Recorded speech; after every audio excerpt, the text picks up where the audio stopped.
if you've never used the smoke machine. We need to find an entrance and we need to block all the exits for the smoke so we can find our leak. So I'm chasing a P0171 on a Toyota, and I've had some serious success with smoke machines chasing vacuum leaks. So this is typically the hardest part, and it looks like Autoline's bladder system is here to the rescue. So this is how you do it. You basically hook this up to the battery and turn it on to get this thing smoking hot, but you do need compressed air. So you want to get a glove and hook it on the tip of here, and it should fill the glove up. I think they use about 10 psi, and this thing has a pressure regulator on it. It's a non-adjustable pressure regulator. You just want to make sure it's filling and not exploding.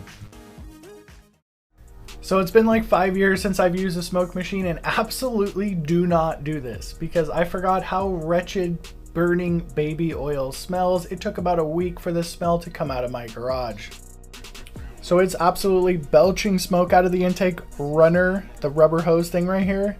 And I'm like, yep, I'm totally used to this. All the smoke machines I've ever used, it's really hard to block off the leaks because you're pumping 10 psi into the car. So the bladder system right there actually has an entry port, so you can hook your smoke machine up right into there.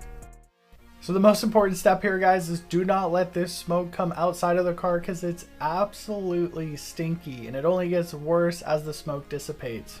Okay, so the general leak is either like lower intake manifold, valve cover, intake manifold, or injector O-ring. So this is where it gets a little bit difficult.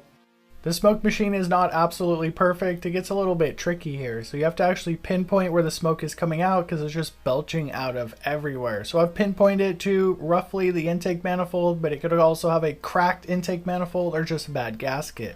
Okay, so the vacuum leak was coming from underneath the lower intake manifold, and we can see that the gasket is broken right there.